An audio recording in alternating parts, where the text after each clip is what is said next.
Hey everybody, it's me, Shell360. I am in Main Coast, Colorado, I think. Outside there is Summit Reservoir. I am still road tripping. I am on my way to Telluride. I may film something in Telluride, I'm not sure.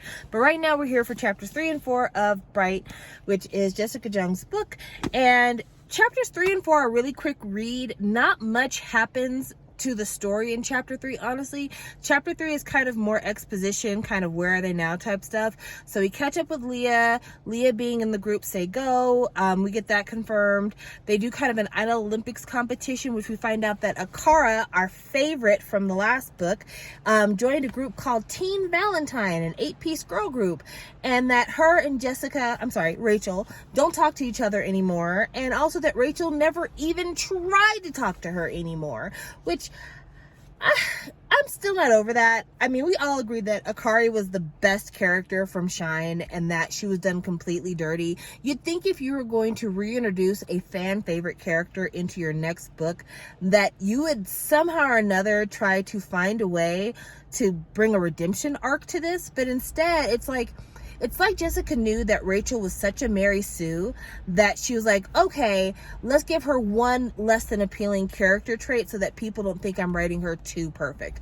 And her less than appealing character trait is to just like not try to make up the one good friend she had who was a trainee. I don't get it. It's not my favorite thing to ever see in a story, but it is what it is. So they do Idol Olympics. Of course, Girls Forever wins. And then after that, they all start talking about their future and they talk about what they want to do. And some of the girls want to get married and have kids. Some of the girls want to go to Hollywood. Some of the girls want to go into musicals. Some of the girls want to just be on TV. Like, they all have different dreams and aspirations. Mina actually wants to go to Hollywood, but apparently her dad wants to keep an eye on her, which one of the things that happened in the last book is that we find out that Mina is dating one of the executives at DB, and we also know that Mina's dad, I guess, has some connections with the DB executives, and he's like a really wealthy guy in Korea. I wonder if any of that's going to come up later in terms of Mina and her future, that like maybe her dad is making her into a trophy wife in order to sell her off or ship her off to whatever chaebol he thinks is the best qualified for the hand of his daughter, whatever's the best business move for him and his company. I don't know. We're waiting to see that. Anywhoots, so Mina brings up the fact that Rachel has been writing lyrics in her notebook and that Rachel is plotting a solo album, which apparently those are fighting words in K-pop groups because whoever goes solo first, the rest of the group falls apart. That person gets famous, which, as somebody who has been a part of like boy band culture and other different entertainment cultures since I was young, it's kind of the fact that the first person who leaves the group usually does the best. Like Justin Timberlake left NSYNC first, he did the best. Bobby Brown left New Edition first, he did the best. Zayn left One Direction first, and honestly, if Zayn was like an easier person to be a fan of, I think he probably would be at least as successful as Harry Styles, if not more. The problem is that Zayn seems to sabotage himself on a acutely regular basis. So yeah, hard to be a fan of somebody who just does not give you the opportunity. Like the Pillow Talk song was a great song, but he doesn't like to tour because he's got social anxiety. He makes music that is super insular and very specific to him, which is very hard to relate to. And he kind of only hangs out and does production with people who are sycophants. And so it'd be nice to get an album from him from like a really talented production company that was like looking at his talent and really giving him the best material for his talent. But instead, he just wants to fuck around with friends and make music, and that's his prerogative. That's for him to do. But I'm just saying, I want more out of Zayn's solo career, but I can't want more than he wants for his solo career. Let's put it that way. Meanwhile, Harry Styles is out here doing everything right. I know we've totally digressed from the main point, but I'm gonna put it this way. The first Harry Styles album, the Sign of the Times album, did not like it at all because I'm not a big fan of Beatles type music. I'm sorry, sue me. But the Watermelon Sugar album, Adore, all that stuff, wonderful. Same as it was, great song. Like, I feel like he has bloomed as a solo. Plus, he's doing movies. He's got a movie coming out soon.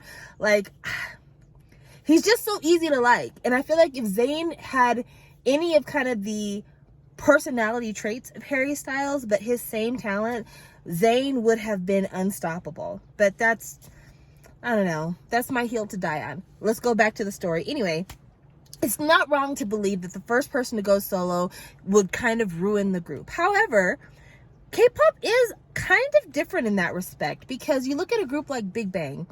GD went solo first, and it didn't ruin the group at all. If anything, his solo work enhanced the group. You look at a group like SHINee, where Taemin went solo first. His solo work has only helped to preserve SHINee through the various up and downs that the group has had. You look at EXO and how successful multiple solos on EXO have been. And so I don't know if this is just Jessica going back to kind of what the common thought was at the time, but the reality of the situation is, in K-pop, unlike Western music, going solo doesn't ruin everything. But she does say something in that chapter that I find is going to probably be a point that we need to come back to later. I'm going to try to find the sentence because I want to read it exactly the way that she writes it here and not like put my own whatever on it. Okay, so here it goes. It says, would DB really not support me if I wanted to do something fashion related now? Now, I feel like this is setting us up for the idea that SM didn't support her because she wanted to do fashion related things. We've already gotten the whole, why didn't you want us to do anything with Vogue? The Paris show thing, why was that so difficult to ask permission for? Like, I can see that kind of being a deal with her. However, I don't know if it's that SM would have curtailed Jessica's fashion ideas, or if, and this is if something else happened. And I think something else happened. And so chapter 4 is when we get introduced to a character who is kind of the Tyler Kwan stand-in for Jessica's life. He's a stand-in in terms of Rachel. I feel like SM had no problem with supporting Jessica when it came to fashion. SM had no problem supporting her dreams of, you know, design, retailing, all that kind of stuff. Because a lot of idols do a lot of things. A lot of idols have parents who own restaurants. A lot of idols do collaborations with fashion companies. I think the only thing SM ever is really concerned with is, like, where's our money? Like, as long as you pay them their share, their management fee or whatever, I don't think SM really gives a fuck what you do. I would be willing to guess that the problem with Jessica and her fashion career was that SM wasn't going to be paid what they felt like they were entitled to under any agreements for this fashion line. I think her wanting to start a fashion house from scratch, they're like, okay, cool, where's our 30%? And she was like, 30%? No, this is just mine. This is only my money. I'm not going to give you anything. And I think SM was like, yeah, no. We're not going to let you involve yourself in a business that's going to take lots of time, could impact your schedule as an idol, keep us from being able to schedule you for idol things, and we're not getting any money while we're making all these concessions for you to be able to fit this in your life. No, sorry, not going to do that. I mean, a restaurant is something where if you're an idol and you own a restaurant, you can hire managers to run your day-to-day. You don't really have to be involved in that restaurant to make it work. There are a lot of kind of passive income avenues that idols explore all the time that record labels don't have any problem with. But starting a design house and having to do advertising and having to make appearances, publicity, fashion shows, all this stuff, that's very time consuming if you are the creative face of the brand. Therefore, I could totally see SM being like, unless we're actually getting any money out of this, why would we support you doing this and taking away from the thing that actually does make us money? So I just thought it was interesting that it gets mentioned so early on. So back to what I was saying about the Tyler Kwan stand-in. So they do these Idol Olympics. Everything's going good. Girls Forever wins. They have this discussion about their futures. And then Leah, who is Rachel's little sister, who's a part of the group, goes like, hey, we're both in Singapore for the night. We have to go back to Korea tomorrow. Let's go shopping tonight. And apparently Singapore, according to the book, does not allow paparazzi to stalk celebrities. So they're like, this is the perfect place for us to go shopping because no one's going to take pictures of us. We're not going to get harassed. So they go to Orchard Road, which is like a big shopping road. And while they're there, Jessica spots the Holy Grail bag, the thing that she's wanted more than anything. And she doesn't buy it because apparently it costs more than a month's salary, so she leaves it behind.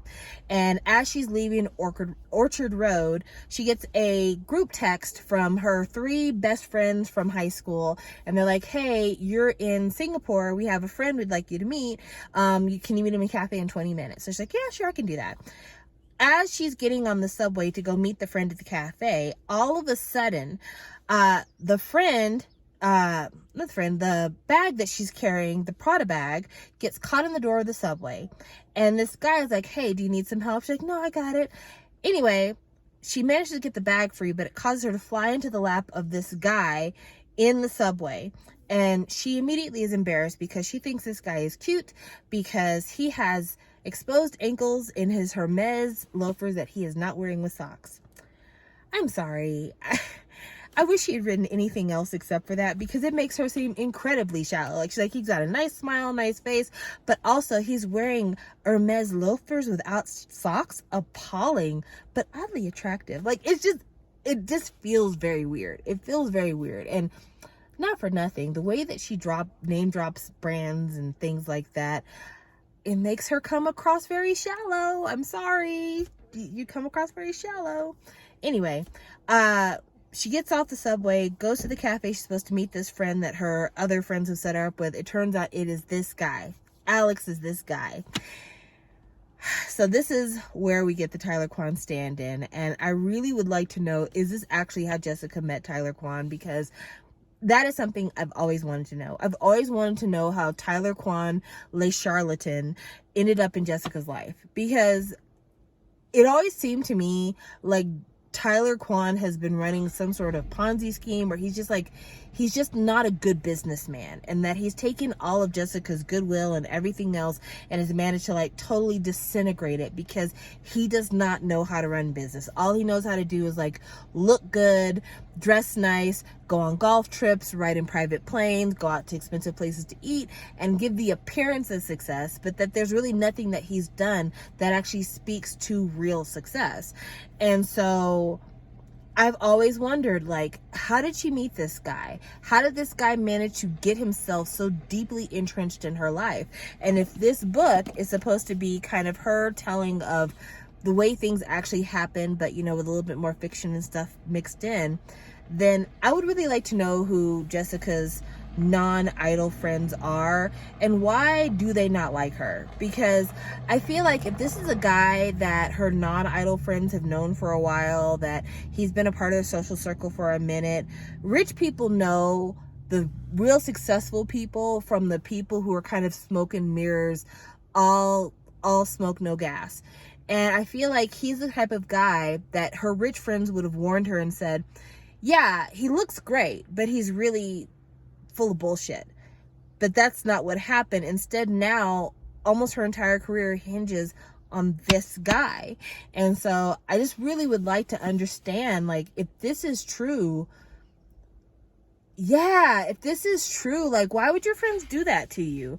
Because there's no one outside of maybe your small social circle who sees it for Tyler Kwan. Not a single person. There's not a business person that sees it for Tyler Kwan. There's not a fan that sees it for Tyler Kwan. Nobody sees it for Tyler Kwan. Just you. You're the only one.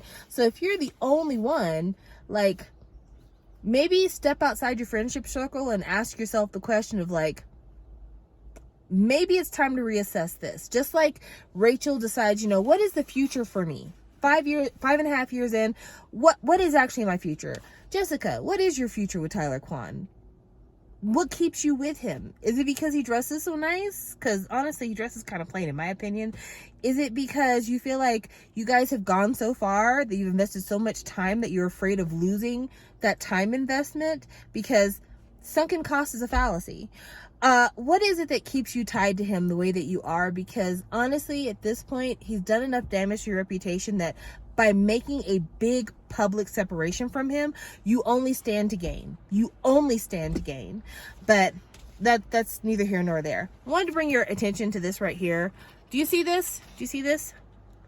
These are 4 blank pages in this book.